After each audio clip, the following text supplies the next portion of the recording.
Hey traders, welcome to Charts and Coffee. Happy Friday, everybody. Great to see you here. All right, so we have, a lot of volatility in this market right now. And I believe Ballard, who was the FOMC member, who, if you recall yesterday, hit the airwaves and markets headed lower, coming on back to maybe reset that apple cart. But if you take a look at where we sit right now on the indices, we're sitting right down near those lows. Now we've come back quite a bit. Here's the round trip that we took yesterday. I think sometimes you step back and look at those daily candles and dissect them, break them down into those 5-minute intervals. You'll see, what we've done and who, more importantly, did it. In other words, middle of the day, Asian session weakness, a little bit of stability through Europe and the UK. And then after about 7 a.m., it looks right about when the caffeine kicked in. Boom, New York, Wall Street, the US session has driven the 5-minute, the intraday back above the 200. This is the 200 propulsion, by the way, which by the way, if you've headed on over to countdowntrader.com, actually it's right there on the left side, countdowntrader.com, you can grab that propulsion. We've made our way back above it. You can see that we're printing green grab candles again. And then the end result is we've traded back up to that closing low range of Thursday. We've come back quite a bit. You'll notice that wick is very much in the vicinity of these previous wicks. So we have a range, gang. We had higher into the range. We had lower into the range. We have a range. And when you have chop and when you have a range, you don't have a dominant bias, but I'd still have to say it's generally weaker. On the NASDAQ, we have a bias. We have a downtrend. It's had a little bit of a break, right, as it's retraced. And we have a little bit of a neutral, 3 sessions of a neutral market. But this is still, by and large, fairly bearish. However, when we head down to support, you see where these wicks are. You can see where this Darvis level is. You can even cut. Do I have this here? There we go. You could even cut that last range in half and see where that 50% sits around 14,480. Keep that one in mind. All right. So that's where we sit on these broader averages. I'm still a little bearish, but I'm more bearish the NASDAQ and the Russell. I'm not looking for this market to just continue to make lower lows. I'm just looking to, you guessed it, take advantage of the bounce, right? Sell the rip, and then see if we can't retrace about halfway down through that last major move. This is the way that I deploy Fibonacci within these rangy type markets. So that's what we've got going on. And of course, as always, this show is about your questions. So let's get on to it. All right. So Jennifer, good morning. Do I trade crypto or crypto options? I don't trade crypto as much as I did probably just even 5 years ago. I am a little bit more of a hodler. I'm a little bit more diamond hands. I have never traded crypto options. I've traded the futures, the Bitcoin futures. I like to day trade those. I've done that. So as far as crypto goes, I treat crypto the same way that I treat Forex. In fact, my view on cryptocurrency is the same way that I look at foreign exchange or literal currency pairs. So I think that ultimately, when it comes to crypto, look, it doesn't matter. Let's say we bring up Bitcoin. Okay. And I don't care if it's Bitcoin or some other coin. It really doesn't matter to me. So I can bring up Bitcoin US dollar on, whatever. We'll go to Bitstamp here. I'll bring up the BTC USD. It's the same process. What's the structure? You can see it's been a short really clearly. Look, if you go grab those tools, everyone out there, do I use the same tools for foreign exchange, futures, crypto, stocks?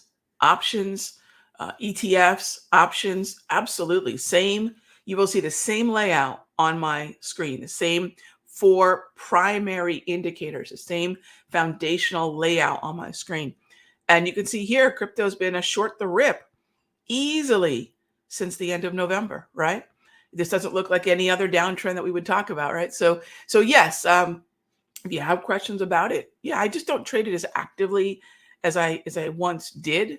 But yes, it's very tradable. It's an extremely liquid market, and I just view it because of its trading hours, which never close. I view it more like Forex. All right, next up, Shri asked, in my foundational layout, yep. What does a white candle signify? Oh, you're probably seeing the, okay, so it depends on the platform and I guess the color. It's actually a light blue. So when you look at grab candles, if you've already been over to countdowntrader.com and you scroll over to where you can download the free indicators, click on the Thinkorswim link for either one of these, and it'll open up a a box folder, I believe. There you go. It opens up a box folder, and you see you can download the propulsion, my Darvis 2.0, and the grab. Now, the grab includes the wave. And so in that grab, there's actually 3 different colors, 2 different shades. Dark red is a down close. For example, with the NASDAQ we were talking about earlier, a lot of times what happens with color-coded candles, which I love, I love color-coded candles, is you lose an up close, down close because they don't use the shades. That's what we do with grab candles. We use a shade. So darker red for a down close, lighter red for an up close, but the red signifies a bearish momentum, bearish trend. The blue has the regular, I don't know what to call that, navy blue, royal blue.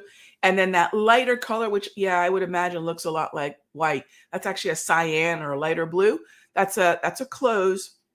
That's up. It's an up close.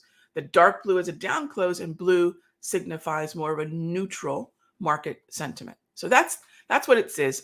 Green, both shades are bullish, but the lighter green is an up close, the darker green is a down close. So the dark shade of all the grab candle colors are the down close, and the lighter shade is the up close. So you can keep the sentiment and trend reading, but not lose that more nuanced traditional Japanese candlestick understanding of where that candle closed. All right. So that's how we do the grab candles.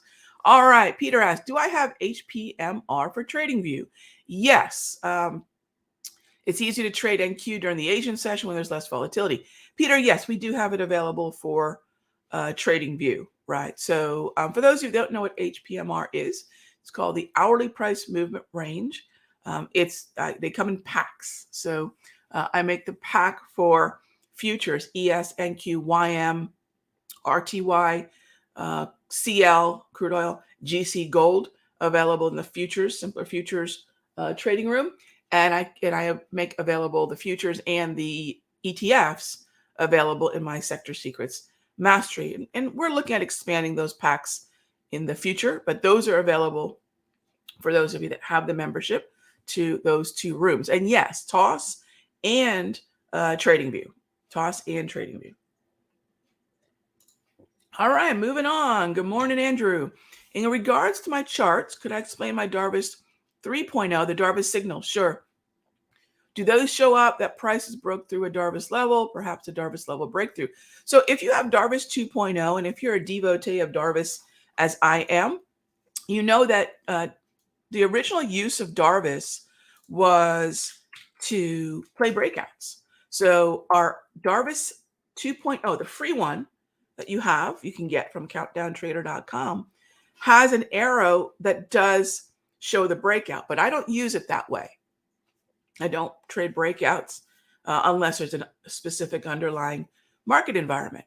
And that's all part of, the way in which we choose which type of strategy that matches the market. Darvis signals basically acknowledges that there is a pattern that occurs before the box forms. And so I like that pattern. It's an important pattern. So Darvis signals find the pattern, whether or not there was a box, it doesn't matter. So it's actually 2 things happening at once on the 3.0 or the Darvis signals premium version. So no, it's not about breakthroughs. It's actually about exhaustion. It's a stall or reversal pattern that it is identifying. So thanks for the question, Andrew. Next up, Azendi asks, what are the criteria do I use to scan for stocks? How do I pick my T1? That's a huge question, clearly bigger than a 20-minute conversation. This is exactly what we do in some of the conversations in the countdowntrader.com site. And then, of course, what I do in the mastery and in the futures room. So the criteria, outperformers, always outperformers. And then after that, we always prioritize the outperformers, which means trends. And then after that, we might look at choppy market setups. For example, Ford was on an outperformer, but it had a really nice choppy market setup that I look for. And then as far as targets go, this is important.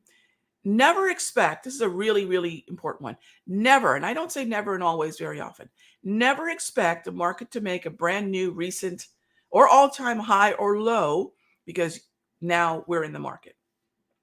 So what I do is I try to ask myself, where has the market been capable of reaching? And I use that well-worn path to say, hey, look, this is a prudent T1. This is where we've stopped before, or this is where there's a volume, a lot of volume, point of control. This is where there's a Darvis. We've been here before. We saw a certain reaction. I'm going to presume that happens again until it doesn't. So I think one of the biggest mistakes that a lot of traders make is they buy higher highs and then they need brand new highs, or at least brand new recent highs to see a profit. I don't believe in doing that. I think it puts us way out precariously on the ledge, on the edge of a limb. And I don't want to do that with my trading. So think about where the markets have stopped before, where there could be support or resistance within the range. For example, on Ford, there's a gap close up here. There's a point of control. I'm not looking for this to break 26. I'm not even looking for it to break, 2080. Think about on the way there, what are the obstacles? So that's how I do it. That's how I do it. Coke. So we had a trade in Coke, Battlehawk. You probably remember. We had a trade in Coke. Was a good trade, really good trade. And then what do? We wait for earnings to get by, and then we can, or at least hit the markets. We get that initial volatility. And yes, if we can get a shot at the wave, it's a buy, but not up here, not where it sits at the moment. But to your point, again, that re-entry in Coke, having already bought once, right? Do we want to do it again? Yeah, I wouldn't mind. But again, it's got to be in the zone. It's got to be that pitch that we know is the one that we want to swing at. I was bringing up that Ted Williams image of he knew what his batting average generally was, depending upon where the pitch was over the plate. We as traders, same thing. And that really is sort of Ted Williams and Warren Buffett 101. If you recall, if anyone's watched the documentary Becoming Warren Buffett, which actually I recommend for traders as well. I actually enjoy that. I enjoyed that documentary very, very much for a lot of reasons, but that little segment there about your circle of competence is amazing and applies to everybody, actually in every aspect of life. So that's the way that I look at it. It's outside of our circle, right? It's outside of that zone over the plate. All right, next up is, hey there, Christian. Is the S&P 500 doing a bearish daily 1, 2, 3? Too big, too long. I like that you're keeping an eye on it, Christian, but it's too large. It's taken too long. So I'd say no. I'm bearish, but I'm bearish structure-wise. I'm bearish because we have so many red grab candles. I'm bearish in many ways because I think the stock market might get a little heavy due to the macroeconomic trends that we're dealing with and this hawkish monetary policy that could see, although it's backed way off it, a half point hike in March over a quarter point. But it's kind of back to, let's take a look here. It's back to, wow, getting very volatile. You see this? Yesterday, this is so interesting. Here you go. That was the read before CPI.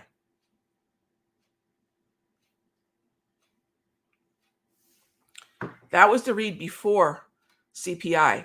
And then we had a higher expectation after CPI for a potential 50 basis point hike or half point hike, right?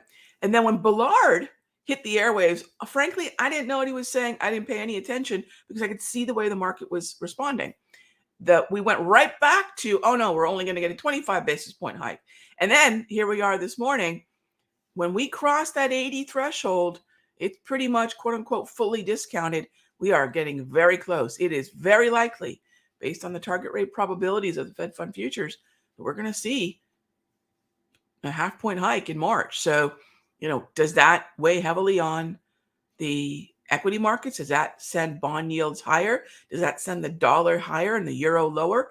Euro short was a trade that we had. These are all the dominoes that fall once you understand how to measure, right? Not speculate, measure the rate of change of these macroeconomic factors. So I don't see the 1, 2, 3, but I am bearish, Christian.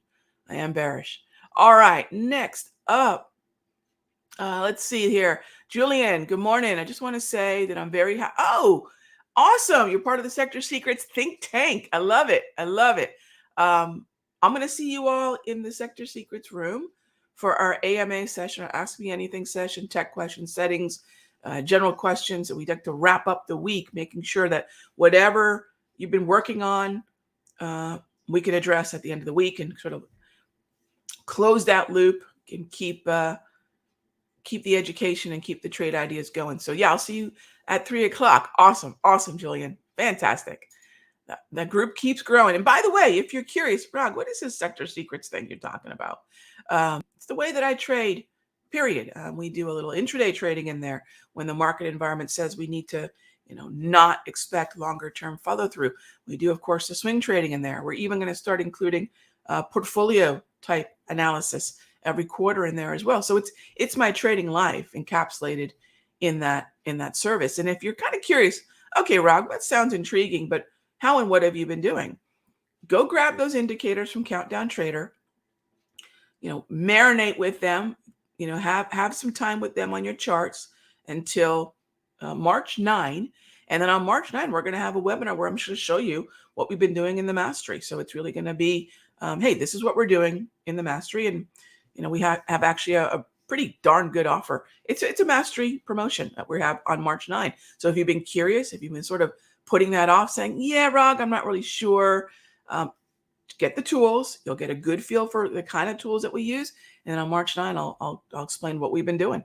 So hopefully that'll give you all a much better idea of what we seek to find opportunistically in that room. Double JT Multi. Can I explain? Jim, Lorna cooked this up for me a long time ago.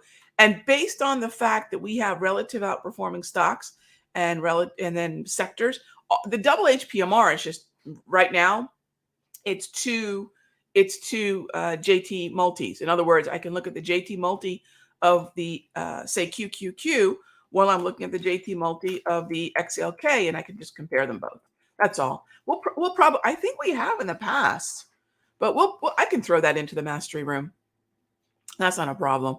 And it just makes it easier in this environment when I'm trying to compare, say, an index to a stock or an index. So for example, QQQs are double red.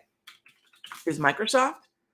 See, I can get a quick comparison of the Q's structure, momentum and trend structure while I'm looking at Microsoft. What if I want to look at, Apple and the Q's, or what do I want to compare the S&P and the Q's so I can see the structural differences? And oftentimes there are. And if we're seeking outperformers, that's a key part of what I want to do. So it's just two of them. It's just a neat way to view it. Commodity names like AA and FCX. Hey there, Rick. Sure. So AA, Alcoa. There we go. Beautiful. Heading higher. This is gonna benefit from the inflation narrative. I believe Freeport-McMoRan will as well. But hey, Alcoa has to pull back. Freeport-McMoRan is very volatile. But one of the things that we did talk about and set up in the futures room, and then talked about it in the mastery, because we don't have an ETF for copper. The last few times that we have tested the 200 propulsion, those white set of dots, You can put this on your chart. Last couple of times we've tested it, look what's happened. It's not a pretty test, right? It does tend to be a little volatile.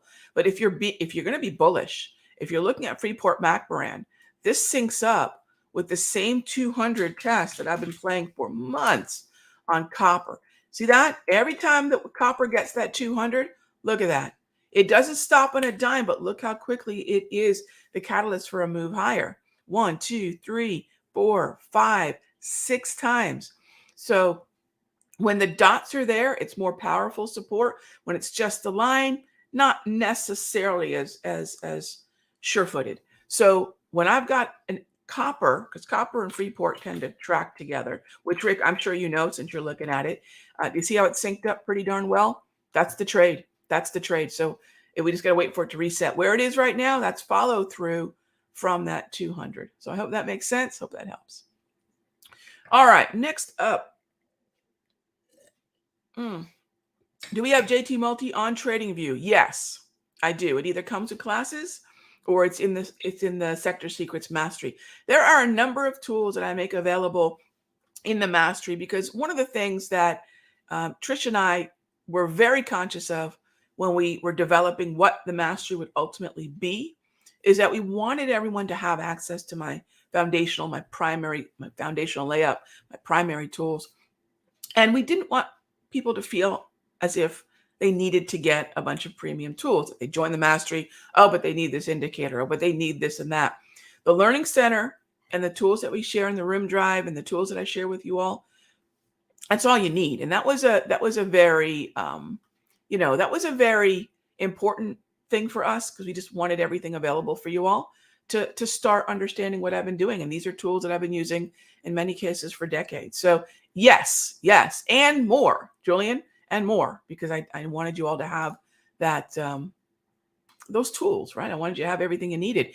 Michael, oh, I appreciate that. Yeah, Raghee does mean queen. Raghee means bad-tempered.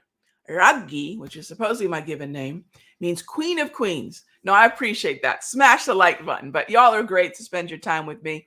I do appreciate that. Leave any comments or question that you have in the comment section here at the Simpler Trading YouTube channel. And yes, do smash that like button. I do appreciate it. That's awesome. Queen of queens. Raghee, queen of queens. Raghee, bad-tempered. If you ask my husband, he'll tell you I am very much both.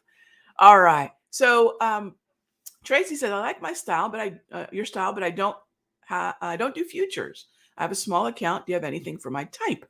Tracy, we think scalable, right? This is something Trish coined for my trading years ago. Scalable, small, large.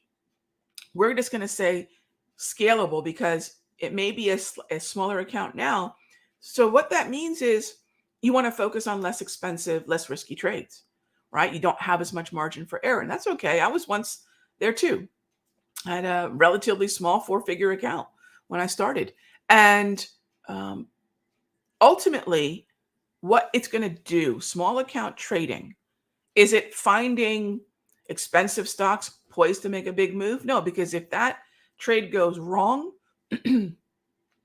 I will say that you're likely to lose too much of your account to the point that you may not be able to come back up to the plate for another pitch, right? I also don't recommend mini futures for a small account. Micros are great, or even options on the futures, especially options on the ETF alternatives of the futures. It's got to be low cost. Cost is a cousin to risk. So that's what I teach you all in the Mastery, how to position size and how to keep risk at these paper cuts. So I do not recommend minis. I was talking to the group yesterday. I'll wrap it up on this note. I was talking to the group yesterday. We had 2 great trades. We were short the Dow, short the NASDAQ, and short the S&P. And we had our first target hit. We did our typical protective break-even stop after that target was hit. And the markets kind of went sideways. We were in an unrealized profit when we were still up on the trade, even though we scaled out, just moving sideways. Gained a little unrealized profit, lost a little bit, gained a little, lost. But the trade was still valid and our break-even stop was still untouched. Then all of a sudden, the gift that kept on giving yesterday afternoon, Bullard, boom, hit the market. And the NASDAQ, for example, and I think I covered this in a free video here at the Simpler Trading YouTube channel, so you could see me walk you through the very trade that we did. And the NASDAQ went, what, 300 points? I was not expecting a $6,000 second leg of my NASDAQ day trade yesterday. Ballard, who knew, right? But I knew the trade in this environment was still valid to keep the short on. And so what I wanted to tell everybody, because everyone could do the math and go, oh, look what you made. But this is where it's really our job to talk about the transparency for the entire trade. Because the first leg of the trade, with the number of contracts that I had, and this is why I say minis are not necessarily small account friendly. I took an unrealized, now granted, I had multiple minis, but in the NASDAQ alone, I believe I took an unrealized heat of about, I think the S&P trade, I think I had a heat of about $6,000 or $9,000. I think it was 9 on the S&P and 6 on the NASDAQ. So yes, I was playing multiple minis, but I took quite a bit of heat before the trade went in my favor, right? And that's where we have to be. That's where I think we have to be really straight up about, hey, look, yeah, the trade worked out great and the initial margin was low. That's not the whole truth, right? The whole truth is, if you can't take the heat, if you can't hold on to the trade until we hit the target, or worse, if we're adding even more contracts, which may not be necessarily affordable or even risk intelligent, right? And then the market goes in our favor and then we celebrate the win. What if we got stopped out? We have to ask those what ifs. So I like to be transparent on both legs. How much heat do we take? And then, yes, then how much were we able to make? So with a small account, what I'll usually say is we need a fixed ratio approach and a fixed paper cut levels. So for the most part, what that worst situation is, and you can position size accordingly. I hope that makes sense, gang, because I know it's the most unsexy part of trading, but it's the most important part of trading. Position size and risk management, and then trade management, right? That NASDAQ trade was really not a risk management only situation, right? It was also a trade management situation, right? How do I manage a winner? Never let a winner turn into a loser. How the heck do we do that? And so that was really a big part of what I walked you through in yesterday's free video, which you can check out right here. I know I've run over. I tend to do that on a Friday. But anyways, thanks to everybody for sticking around. As always, great to caffeinate and dominate with you all. Make sure you pencil in March 9. We're going to put a lot of these tools together, talk about how I've been trading the last few months, which have not been easy, no doubt about that. And ultimately, all of this stuff I'm going to be able to cover for you when we see you. So pencil that in, smash that like button. As always, thank you for your time. And I will see you all on Monday. Enjoy your weekend. Enjoy your weekend. I guess a lot of folks have been watching the Super Bowl. So enjoy your weekend. And I'll see you then. 9 a.m. Be good to each other.